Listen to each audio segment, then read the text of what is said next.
আমার ভাই, আমার বাবা, প্রত্যেককে বলি, আমাকেও বলি, আপনাকেও বলি, বয়স্ক চাচা আপনাদেরকেও বলি, আপনাদেরকেও বলি, গুনাহ ছাড়েন, গুনাহ ছাড়েন, গুনাহ ছাড়েন, গুনাহ ছাড়েন, গুনাহ ছাড়েন। এই দাদা, চাচা, গুনাহ আগুন, গুনাহ। চা দোকানের আড্ডা বন্ধ করেন, নাটক সিনেমা দেখা বন্ধ করেন, টেলিভিশনের নর্তকী দেখা বন্ধ করেন, কথায় কথায় গালিগালাজ করা বন্ধ করেন, সুদের টাকা বন্ধ করেন, আব্বা কিস্তি লওয়া বন্ধ করেন। এই বুড়া মিয়া জাহান্নামে যাবেন, জাহান্নামে, জাহান্নামে। কিস্তি আপনারে জাহান্নামে নেবে, সুদ আপনারে জাহান্নামে নেবে, বিড়ি আপনারে জাহান্নামে নেবে, চা দোকানের টেলিভিশনের আড্ডা, নর্তকীর নাচ দেখা আপনারে নর্তকী নাচতে নাচতে জাহান্নামে ফেলবে, জাহান্নামে।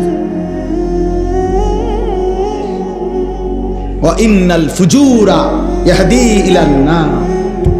আল্লাহর নবী বলেন, প্রতিটা পাপ তোমাদেরকে জাহান্নামের দিকে নিয়ে যাবে, আগুনের দিকে। কিসের দিকে বলেন না?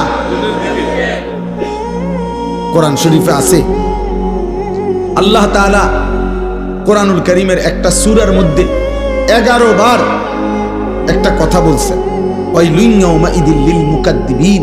আল্লাহ বলছেন, প্রত্যেক মিথ্যাবাদী, নাফরমান, পাপী, মনে রেখো সেদিন আখিরাতে মিথ্যাবাদী, পাপী, নাফরমানদের জন্য রয়েছে জাহান্নাম।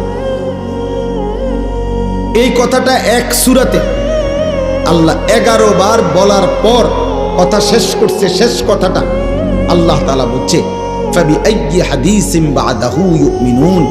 আমার বান্দা বলো তো, আমি আল্লাহ এরপরে আর কেমনে বললে, কি বললে তুমি বিশ্বাস করবে?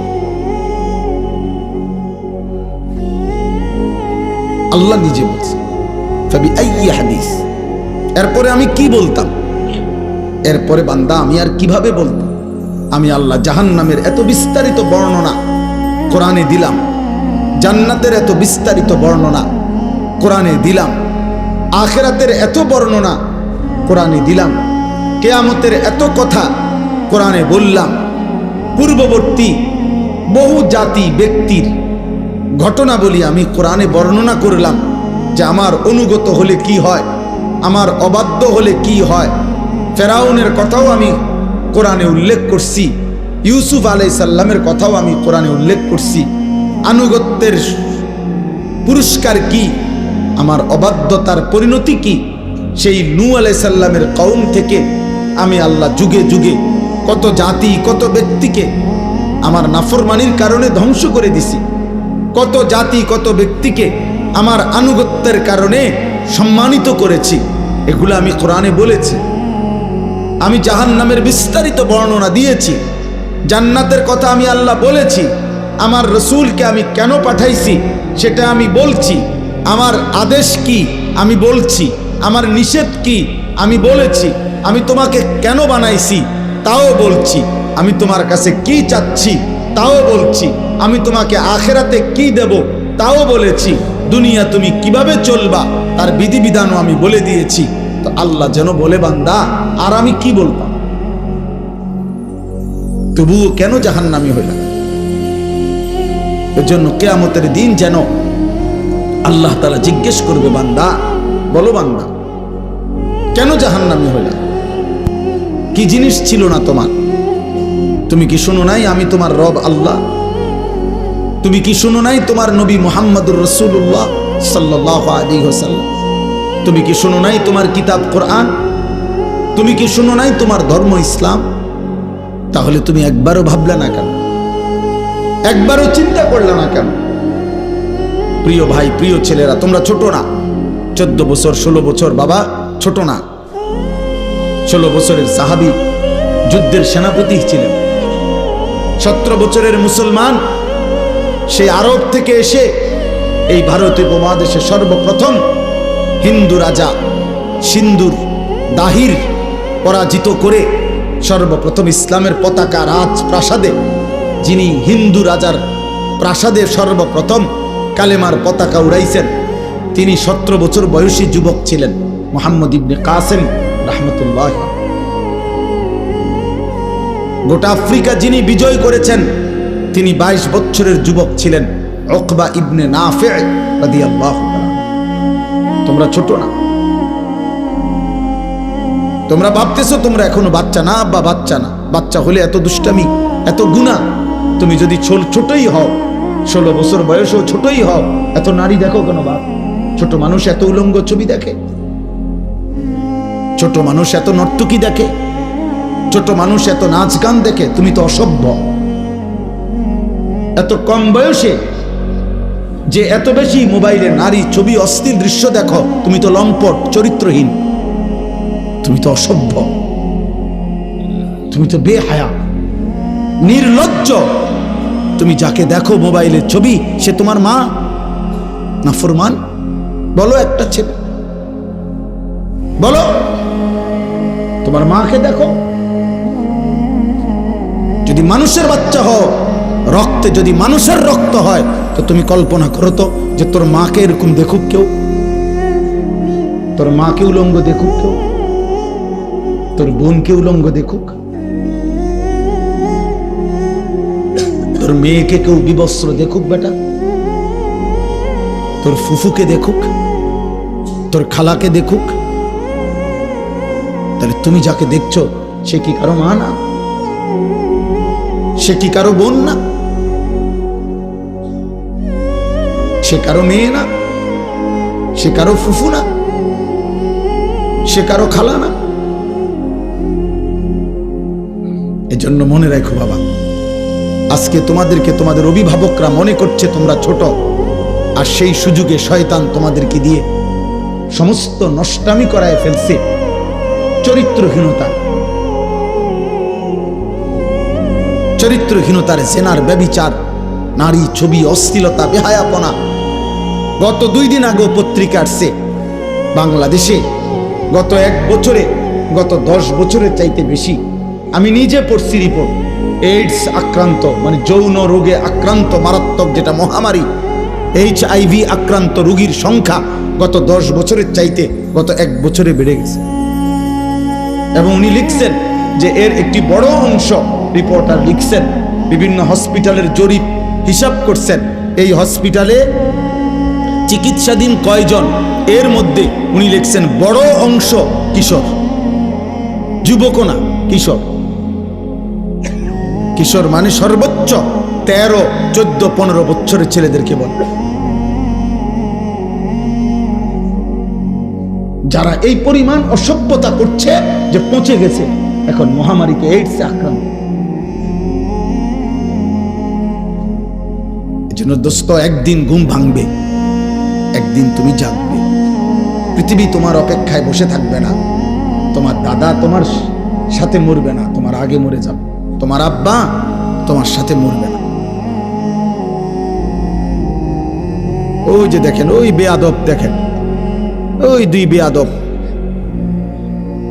চুরি করে, মানে এমন গাদ্দার, যে গাদ্দারের কথা হইল আমি শুনবো না, তোমার মতো হুজুর না, তোমার আব্বা বললো আমি শুনবো, আমি ছবি উঠাবো। আরে বেয়াদব, উঠে গেলে ভালো। এত রাত হয়েছে, ঘুমায় যাও বাবা, অথবা গিয়ে বাইরে অন্য ছবি দেখো।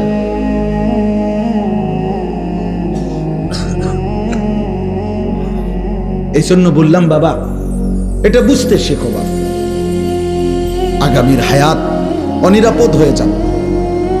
লাম তাজহারিল ফাহিশাতু ফি কওমিন হাত্তা ইউলিনু বিহা ইল্লা ফাশা ফীহিমুত তাউন ওয়াল আওজা' আল্লাতী লাম তাকুন মাদাত ফি আসলাফিহিম আল্লাযীনা মাদাউ। নবী সাল্লাল্লাহু আলাইহি ওয়াসাল্লাম বলেন, কোন সম্প্রদায়ের মধ্যে যদি জিনা, ব্যভিচার, নারী পুরুষ ছেলে মেয়ের অবাধ মেলামেশা বেড়ে যায়, খোদার কসম নবী বলছেন, এটা যদি একদম খোলামেলা হয়ে যায়, ব্যাপক হয়ে যায়, আল্লাহর নবী বলেন নিশ্চিত সেই সমাজে মহামারী আসবে, তাউন, এবং এমন রোগ ব্যাধি আসবে যা তোমাদের পূর্ববর্তীদের মধ্যে ছিল না। প্রিয় ভাই, তোমাকে তো বাঁচতে হবে। আমি যে চিৎকার করি দোস্ত, আরে ছেলে তুমি তো বাঁচতে হবে আব্বা, তুমি যদি এমন হইতো যে বিপদে পড়বো আমার পাপের কারণে, আমার দাদায়, কারণ আমি তো মরে যাবো আগে, দাদা মরবো পরে, না রে আব্বা তুমি পড়বা বিপদ। আগামীর সমাজে নিরাপদ সম্পর্ক হাদিসে আছে, কোন সমাজের মধ্যে ছেলে মেয়েরা যদি অবাধ এই নারী ছবি, অশ্লীলতা, বেহায়াপনা, উলঙ্গতা তোমাদের সবার পছন্দ হয়, তাহলে আগামী সমাজে তুমি নিরাপদ সম্পর্ক, নিরাপদ ফ্যামিলি, আগামী সময়ে তোমরা নিরাপদ বোন, নিরাপদ মেয়ে, নিরাপদ ইজ্জত, সতীত্ব খুঁজে পাবা। আল্লাহর কসম করে বলো, কসম খোদা, এটা মনীষীদের কথা। তুমি যেমন নষ্ট, তো যে তোমার বিবাহের সম্পর্কে আসবে, তো একদিন পরে হোক আর 6 মাস পরে হোক, তুমি টের পাইবা সেও দুশ্চরিত্র। সেদিন আফসুস করতে হবে না। ঠিক বলে চিৎকারের দরকার নাই বাপ, তুমি বুঝো। আমি ব্যাপক সমর্থন চাই না, আমি আখেরাত চাই, আখেরাত চাই। আমি বললাম না, এটা কিতাবে স্পষ্ট আছে। আপনারা যারা বাবারা আছেন, আপনারা খুব বেশি খামখেয়ালি করতেছেন, খুব বেশি। আপনাদের ছেলেরা, এগুলো আপনাদের ছেলে, এই ছেলেগুলো এখানে যারা এখন বসছে, আসছে, এরা নর্থ বেঙ্গল থেকে আসে নাই, পার্বত্য চট্টগ্রাম থেকে আসে নাই, খুলনা বরিশাল থেকে আসে নাই, এরা রংপুর বিভাগ থেকে আসে নাই, এরা এখানকার আশেপাশে সর্বোচ্চ 10 কিলোমিটার 20 কিলোমিটার জায়গার ছেলে। তো 20 কিলোমিটার জায়গার যদি এখানে 1000 ছেলে হয়, 2000 ছেলে হয়, আপনারা ভাবেন তো এই 2000 ছেলের মধ্যে আপনারা একজন চাচা যারা নামাজ পড়েন, এরকম একজন নামাজি চাচা আপনাদের এলাকার ছেলে আপনারা এখন দেখেন, দেখলেই আপনি বুঝবেন যে এখানে যদি 2000 ছেলে হয়, কমপক্ষে 1900-1800 ছেলে বেনামাজি। আর যদি মিথ্যা বলি তো তোমরা প্রতিবাদ করো। তোমরা যারা আজকের সারাদিনে 5 ওয়াক্ত নামাজ পড়ছো, যুবক ভাই, কিশোর ভাই, তোমরা প্রতিবাদ করো যে না, আমরা হুজুর আপনাকে এখন প্রমাণ করব আমরা বেশি অংশ নামাজ পড়ছি। বলো, তুমি চ্যালেঞ্জ করো, তাহলে বিচার হবে আমার, তাহলে আমার বিচার হবে। তোমরা যা বিচার করো আমি তা মাইনা নেব। হ্যাঁ, আমার ভিডিও হবে, বিচার তোমরা জানাই দিবা যে আমরা হুজুররে অপমানিত করে দিছি ভুল ইনফরমেশনের কারণে। তাহলে একটি 92 থেকে 95% সংখ্যাগরিষ্ঠ মুসলিম দেশে, যেখানে চারিদিকে মসজিদ মাদ্রাসা, প্রতি ওয়াক্তের নামাজের আজান মাইকে হয়, হিন্দুস্তানের এমন অসংখ্য প্রদেশে, ইন্ডিয়ার মুসলমানের ওইখানের হিসাবে সংখ্যালঘু যদিও, আমাদের এখানের হিসাবে বেশি। বোঝেন নাই কথা? ইন্ডিয়ার মোট জনসংখ্যার কারণে হলো মুসলমান কম, কিন্তু আমাদের বাংলাদেশের সব মিলানোর চাইতে যে পরিমাণ, তার চাইতে ইন্ডিয়ায় মুসলমান বেশি। আমি নিজে ইন্ডিয়ায় তো ছিলাম 8 দিন 2022 সালে, আরো একবার গেছি 2018 সালে চিকিৎসার জন্য। তখন আমি তো ইন্ডিয়ার এমন প্রদেশে গেছি যেই প্রদেশের মুসলমান আছে কিন্তু কোনো মসজিদে প্রকাশ্যে আজান দেওয়া নিষিদ্ধ, এরকম বহু জায়গা আছে। কোথাও কোথাও আবার অনুমতি আছে অল্প কিছু জায়গায়। তাইলে বলার উদ্দেশ্য হলো ভাইয়া, যেখানে চারিদিকে মসজিদের মিনারায় আজান হয়, প্রতি ওয়াক্ত নামাজ যদি আমরা কল্পনা করি, কমপক্ষে আমাদের এক একজন ব্যক্তি যেখানেই থাকি আশেপাশের, না হয়তো খেয়াল করলে 10টা মসজিদের আজান এতটা কাছাকাছি যে শুনবার কথা, তাহলে প্রতি মসজিদে যদি 4টা করে মাইকের হরন থাকে, তাহলে 10টা মসজিদে 40টা হরন একসাথে আজান দিছে। তুই নাফরমানের কলিজার মধ্যে, তুই এত বড় নিকৃষ্ট পাষাণ বেয়াদব, এত বড় বেয়াদব, তুই বেয়াদবের কলিজার ভিতরে এতগুলো হরনের মাইকের আজান, 100টা কলিজাটা কিন্তু নাড়াইতে পারে না। কত বড় নিকৃষ্ট বেয়াদব, বেনামাজির চাইতে বেয়াদব পৃথিবীতে কেউ। কত বড় নিকৃষ্ট। হায়, তোর মা তোকে শেখায় নাই কোনোদিন? আহা, নাফরমান ছেলে, তোমার মা কোনোদিন বলে নাই তুমি মুসলমান? তোমার বাবা কোনোদিন বলে নাই? তোমার ছোটবেলার মক্তবের হুজুর তোমারে কোনোদিন বলে নাই যে মুসলমানের উপরে 5 ওয়াক্ত নামাজ ফরজ? তো 16 বছর বয়সে এভাবে ভুলে গেলা, 18 বছর বয়সে এভাবে ভুলে গেলা। তো মাত্র এত কম বয়সে যদি আল্লাহকে এভাবে ভুলে যাও, 24 ঘন্টার মধ্যে একটা সেজদাও দিলা না যেই নাফরমান ছিল, তো আল্লাহকে যদি এভাবে বিদায় দাও, আরে নাফরমান, আগামী 60 বছর তোর যদি হায়াত হয় আর এভাবে বেনামাজি জিন্দেগি চলে, তো আগামীতে তুই দাজ্জাল হবি, দাজ্জাল।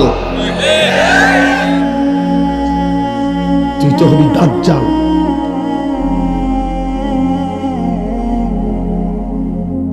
কত নারী দেখবি বেটা, কত উলঙ্গ ছবি দেখবি।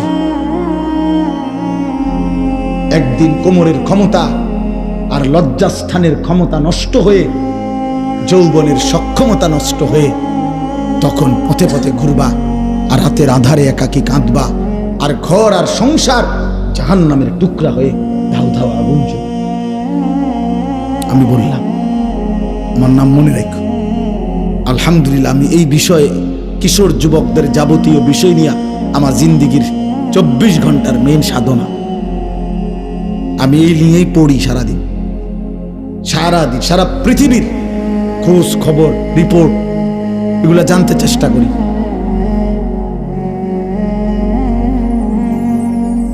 ওইখানে লিখছে, ওই কথাটা শেষ করছিলাম না, এই রিপোর্টে বলছে এরপরে, তাহলে বললাম যে বেশি অংশ কিশোর। এরপরে আরো আশ্চর্য জঘন্য কথা লিখছে যে এইডস আক্রান্ত যেই রোগী এই মুহূর্তে বাংলাদেশে, তাদের মধ্যে বড় অংশ, বৃহৎ অংশ সমকামী।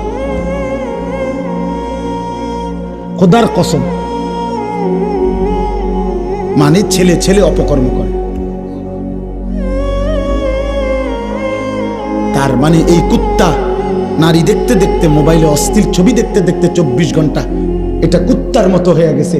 এই জন্য এই কুত্তার দেরি করা সহ্য নাই, যেখানে যা পাচ্ছে ডানে বামে সব শেষ করে, কারণ এটা কুত্তার মতো হয়ে গেছে। নারী দেখতে দেখতে, অশ্লীল ছবি দেখতে দেখতে তার তো শরীরের কোনো ভারসাম্য নাই, জীবনের কোনো ভারসাম্য নাই। ওর মা কিসের আর বাবা কিসের, ওর তো দরকার যৌন চাহিদা পূরণ। ওর আবার ইজ্জত কি, সম্মান কি, কত ওর বাবার ইজ্জত অনেক আগে কোরবান করে দিছে। কারণ ও প্রথম যেদিন চুল রাখছে মুশরিকের মতো, সেদিনে তো সে বলে দিছে, আব্বা আমার বাবা মূলত বেঈমান, তুমি না। প্রথম যেদিন 5 ওয়াক্ত নামাজ একদিন পুরা ছেড়ে দিছে, সেদিনে চাই না ফরমান তার মাকে বলে দিছে, মা আমি মুসলমানের সন্তান না, মা আমি তোমাকে ত্যাগ করলাম। না তো মুসলমানের বাচ্চা কেমনে বেনামাজি হয়? মুসলমানের রক্তে কেমনে এক বেলা নামাজ না পড়ে একটা সেজদাও দিবে না? এত বড় জানোয়ার মুসলমানের ঘরে নলে ঘুমায় কেমনে? বলো মিয়া, এটা মেনে নেই কেমনে? এই কলিজায় মানি কেমনে? যদি কোন দুনিয়ার মানুষ যদি বলে, বেটা আজকের 24টা ঘন্টা তোদের ভাত মাছ, তোদের ঘর সংসারের জন্য আমি সারাটা সময় শেষ করলাম, আর বিনিময়ে তুই আমার প্রতি একটা কৃতজ্ঞতা, একটা থ্যাংক ইউ দিলি না, তুই মানুষের বাচ্চা নি রে। দুনিয়ার মানুষ বলবে না এরকম? আমি যদি ওনার জন্য আজকের 24টা ঘন্টা আমি ওনার লেগে মনে করেন পরিশ্রম করলাম, বিনিময়ে ওনার মুখে আমি হাসি ফুটাই দিলাম, আর এই নাফরমান লোকটা যদি আমার উপকার থেকে উপকৃত হয়ে আরেক দিকে ফিরে যায়গা, আমার কলজাটার মধ্যে মানবনি এটা যে কিরে তুই মানুষের বাচ্চা নি, তুই লাগে আমি 24টা ঘন্টা এত কষ্ট করলাম, তুই কি তারে করলি? তুই তো আমার একটা হাসি মুখে বিদায়ও দিলি না, ভদ্রতাও দেখাইলি না। মহান আল্লাহ পাক 24 ঘন্টা পরে যেন বলে, এই নাফরমান বান্দা আজকের এই 24টা ঘন্টায় এত বড় আসমান জমিন, চন্দ্র সূর্য, আলো বাতাস, রোদ বৃষ্টি, খাদ্য খাবার, চোখ নাক কান নিঃশ্বাস, হৃদয়ের স্পন্দন আমি দিয়ে তোকে আমি এত 24টা ঘন্টা লালন পালন করলাম, তোরে আমি আদর করলাম, আমি রব, আমি মালিক, তুই আমারে একটা সেজদা দিলি না? তুই মানুষের বাচ্চা। এজন্য যদি মুসলমান মায়ের ঘরে জন্ম নাও, তা এখন আর রাতে গিয়ে ঘুমায়ও না, আজকের রাতে সেজদা দাও। যদি মায়ের পবিত্র রক্ত, পবিত্র দুধ পান করে থাকো, বুঝছো মিয়া? জীবন জানোয়ারেরও পার হয়, রাত কুত্তারও ভোর হয়, রাত শুকুরেরও ভোর হয়, দিন কুত্তারও সন্ধ্যা হয়, সারা দিনের খাবারের চাহিদা জানোয়ারেরও পূরণ হয়, ঘুমের চাহিদা জানোয়ারেরও পূরণ হয়, থাকার ব্যবস্থাপনা কুত্তাও কোনো জায়গায় বারান্দার মধ্যে রাস্তার কোনো কিনারায় শুয়েই থাকে, একখানে না একখানে পার হয়ে যায়। জীবন একভাবে না একভাবে পার হয়েই যায় আব্বা, আখেরাত পার হবে না বাপ, আখেরাত পার হবে না আব্বা। অস্থিরতার কারণে আমরা বললাম, কষ্ট পাইবা, হাসলে কিংবা কাঁদলে, সুখে কিংবা দুঃখে মৃত্যু হয়ে যাব, মরেই যাব আমরা, আজ কিংবা কাল। নাম ঘোষণা হবেই, মাইকে এলান হবেই, আজ সে মরল, আগামীকাল আমি মরলাম, এমন আর কি। আমরা কিতাবে পড়ছি, এক বুজুর্গ এক আল্লাহর ওলির একজন মুরিদের সাথে নিয়ে উনি দাঁড়ায়া ছিলেন রাস্তার পাশে। তো এই সময় একটা লাশের খাটিয়া নিয়া ওইখান দিয়া মানুষ যাচ্ছিল। তো ওনার মুরিদ ওনার পিসা হুজুরের সামনে বলতেছিল, ওই আল্লাহওয়ালার সামনে, যে ইন্না লিল্লাহি ওয়া ইন্না ইলাইহি রাজিউন, আহারে কার জানি লাশ, আহারে কার জানি জানাজা, সে বলছিল আর কি। তখন আমরা কিতাবে পড়ছি, ওই বুজুর্গ সাথে সাথে চোখের পানি ফেলে দিয়ে বলছে, হয় তোমার লাশ নয় আমার লাশ। মানে এটা ভাবো, আজ হয়তো তার লাশ, আগামী দিন আমার লাশ, তারপর দিন তোমার লাশ, সিরিয়াল আসবে, নাম ঘোষণা হবেই, আজ না হয় কাল। প্রতিদিন প্রিয় ভাই, প্রিয় ছেলে, প্রিয় বাবা, প্রতিদিন তোমার বয়সী যুবক মৃত্যুবরণ করে। প্রতিদিন রোড অ্যাক্সিডেন্টে কিশোর যুবক মারা যায়, প্রতিদিন মোটর সাইকেল অ্যাক্সিডেন্টে কিশোর যুবকের পাও ভেঙে যায়, প্রতিদিন কবরে নওজোয়ান দাফন হয়, মাটিতে দাফন হয়, দাফন। এজন্য মৃত্যু নিশ্চিত। ওয়াজাআত সাকরাতুল মাউত বিল হক। আল্লাহ বলে, বান্দা মনে রেখো, সত্য সত্য মৃত্যুর যন্ত্রণা আসে। ফালাউলা ইযা বালাগাতিল হুলকুম ওয়া আনতুম হিনাইদিন তানদুরুন ওয়া নাহনু আকরাবু ইলাইহি মিনকুম ওয়ালাকিন লা তুবসিরুন।